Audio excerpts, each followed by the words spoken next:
इस्लामाबाद से खुशामदीद। मैं हूं मोइज़ जाफ़री और आप देख रहे हैं CNBC पाकिस्तान। हम आज बात करेंगे फ़ायर सेफ्टी के हवाले से। जो 2 आग लगी हैं कराची में और लाहौर में, उसके हवाले से बात करेंगे। हम इसके बारे में बात करने की कोशिश करेंगे कि जो लोग मरे उनके लिए ऐलानात तो बहुत सारे हुए, लेकिन वो क्यों मरे, ये आइडिया किसको आया कि एक फ़ैक्ट्री जो है वो ख़ुद अपने आप को जाके रजिस्टर करे और वो ख़ुद अपने आप की जो सेफ्टी स्टैंडर्ड्स हैं वो ख़ुद तय करे, ख़ुद अब किसी फ़ोरम के अंदर अपने आप को हिस्सा बनाए, ख़ुद फिर वो ये मुतय्यन करे कि वो अपने लोगों को किस तरह जालियों वाले खिड़कियों के अंदर, इलेक्ट्रॉनिक लॉक्स के अंदर, कितने लोग कितनी शिफ्ट्स के अंदर, किस उम्र के लोगों को वो एम्प्लॉय करेगी। ये आइडिया अगर हमारी हुकूमत का काम है तो हमारी हुकूमत इसमें कहाँ तक है। और फिर ये भी बात करेंगे कि ये पूरी दुनिया में आग लगती है। पूरी दुनिया में जब 3000 एम्प्लॉयज़ होते हैं जिस तरह कराची में थे, तो उनमें से 300 से ज़ायद की जानें क्यों नहीं ज़ाया होती। फ़ायर ट्रेनिंग का कानून क्या है, फ़ायर ट्रेनिंग के कवानीन जो हैं वो तो बड़े सुनहरे हैं हमारे सारे कवानीन, लेकिन उन कवानीन के ऊपर अमल दरामद किस हद तक है। पहले हम लाहौर के हवाले से बात करेंगे, जहाँ पे एक छोटी फैक्ट्री जिसके अंदर 35 लोग काम करते थे, 35 लेबरर्स थे, 35 मज़दूर थे और उसके साथ एक ओनर थे और उनके बेटे थे। उसके अंदर आग लगी। कल वो आग पहले लगी, वो छोटी फैक्ट्री थी, बंद गली में फैक्ट्री थी और वहाँ पे आग की वजह से 22 अफराद शहीद हुए और उन 22 अफराद के अंदर ओनर और उनके बेटे, जो पहले रिपोर्ट्स हैं उसके हवाले से, वो शामिल थे। इसको हम कंफर्म करेंगे। हाफिज़ रिजवान साहब हैं, हमारे रिपोर्टर हैं लाहौर में। रिजवान साहब, आपको हमारी आवाज़ आ रही है?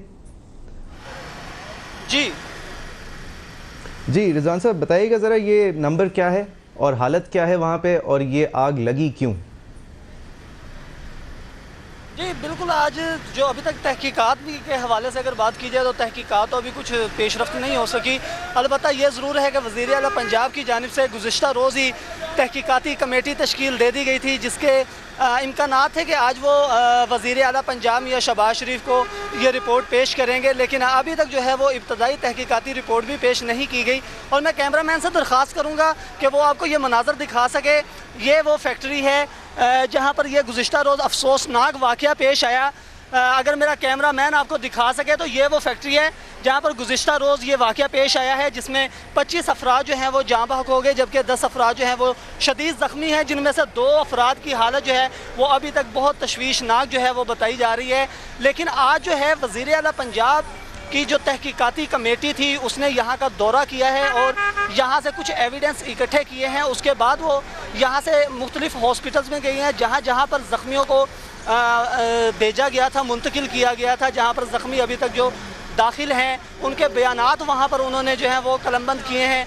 और उसके बाद जो है जो ये इम्कानात है कि आज इब्तदाई तहकीकाती रिपोर्ट वज़ीर आला पंजाब को पेश कर दी जाएगी, तो ये देखने के बाद तहकीकाती रिपोर्ट्स आती रहेंगी। रिजवान साहब, एक बात बताइए, ये जो आपके इर्द गिर्द लोग हैं, ये जो काफ़ी इंटरेस्ट से आपको देख रहे हैं इस वक्त, एक साहब तो बिल्कुल आपके साथ चिपके हुए हैं, ये किसी वजह से यहाँ हैं, ये लोगों की मदद करने के लिए आए हुए हैं, ये लवाहिकीन में से हैं या सिर्फ ये तमाशा देख रहे हैं? नहीं मोइज़, एक्चुअली यहाँ पर जितने भी मुतासरीन थे वो तमाम का जो तल्लुक़ था वो लाहौर से बाहर का था। सिर्फ एक मज़दूर उसमें एक ऐसा था जो जाँ बहक हुआ, वो उसका तल्लुक़ लाहौर से था, तो उसके साथ 2 भाई भी थे। तो वो 2 भाई उसके वो छुट्टी के ऊपर थे, लेकिन जैसे उन्होंने इतला सुनी आतिशज़दगी की तो वो फौरी तौर के ऊपर आए, लेकिन उस वक्त तक उनका भाई इस दुनिया फ़ानी से रुखसत हो चुका था। और ये जो अफराद हैं ये हम मालूम करने की कोशिश करते हैं, यहाँ के मुकामी हैं, रहायशी हैं। अस्सलाम वालेकुम अंकल, आप यहाँ के मुकामी हैं? हाँ जी, हम इधर के रहने वाले हैं। अंकल ये फैक्ट्री कितनी देर से यहाँ पर कायम है? ये थे हम कोई तकरीबन 5-4 साल देखते आ रहे हैं, ऐसे इधर से बंद रोड से। अच्छा, इसके साथ thank you very much Rizwan साहब, बहुत शुक्रिया आपका। मैं आपसे ये नहीं चाह रहा था कि आप इन लोगों से बात करें, मैं ये मालूम करना चाह रहा था कि इन लोगों का स्टेटस क्या है। थैंक यू वेरी मच, बहुत शुक्रिया, आपने हमें अपडेट किया। सद्दाम तफैल साहब हैं, हमारे रिपोर्टर हैं कराची में। वो इस ज़्यादा बड़ी फैक्ट्री के सामने हैं जहाँ पे ज़्यादा बड़ी आग लगी, ज़्यादा देर तक जली। अब तक उसकी बेसमेंट जो है उसको पूरी तौर पर काबू नहीं, उसके ऊपर जो आग लगी हुई है उसके ऊपर पूरी तौर पर काबू नहीं पाया जा सका।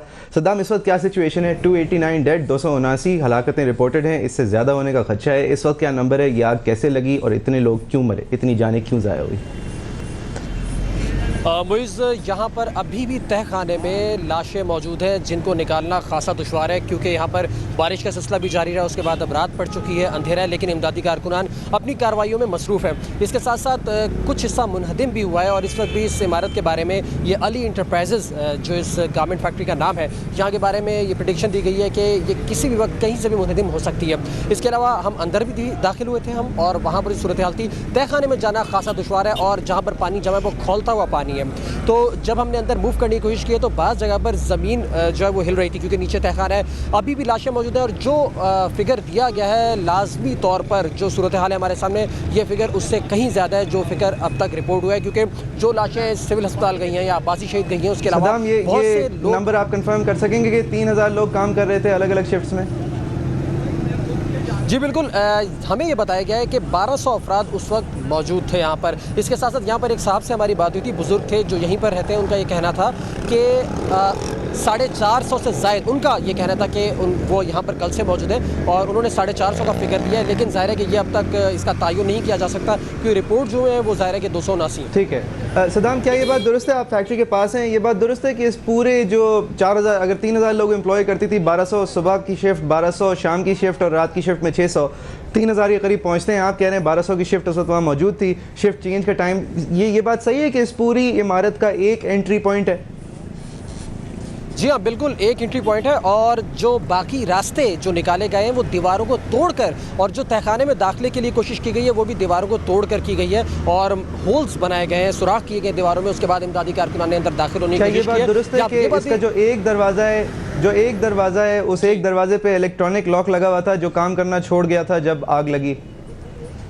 मुझे हमें जो बताया गया वो ये है कि जिस वक्त आग लगी है आम तौर पर इस इमारत के गेट खुले हुए होते हैं, लेकिन आग लगने के बाद इमारत के गेट लॉक कर दिए गए और बाज़ लोगों का ये कहना है कि इसलिए किए गए थे, इसमें जो यहाँ की मैनेजमेंट है वो शामिल है कि कहीं आग से फ़ायदा उठाकर सामान चोरी ना हो जाए। उन लोगों ने लोगों की जानों की परवाह नहीं की, लेकिन उनको अपने सामान की फिक्र थी। जो लोग ऊपर की मंजिलों में थे उन्होंने भी शीशे तोड़ कर, ये कहीं भी बात है, इसकी तस्दीक नहीं हुई है। सदाम साहब एक आखिरी बात बता दीजिए, सारी खिड़कियों पे जालियां थी, सारी खिड़कियों पे लोहे की जालियां थी?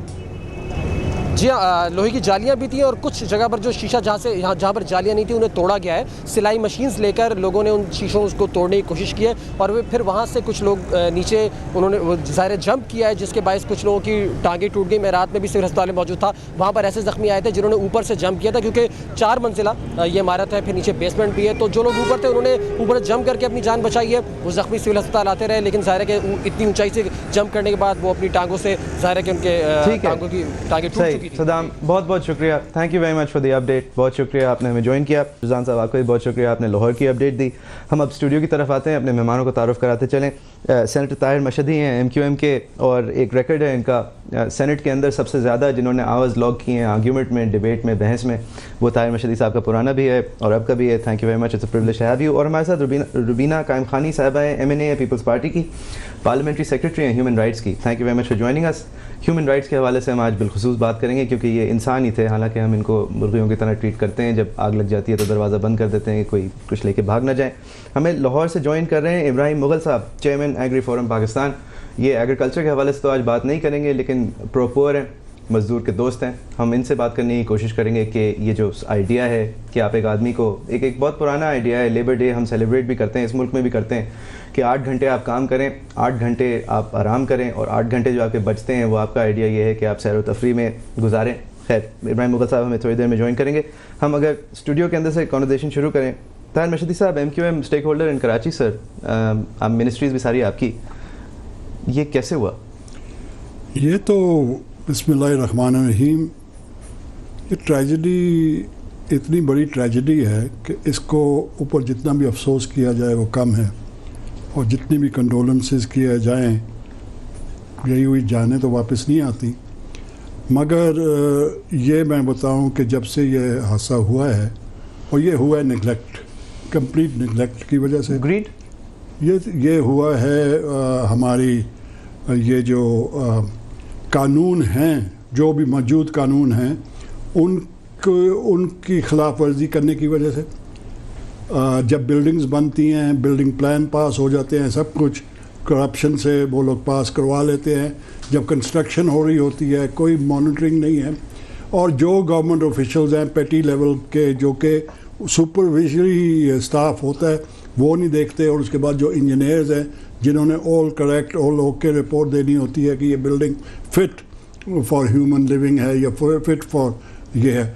अब देखिए, फायर एस्केप्स होनी चाहिए, एक्सिट्स होने चाहिए,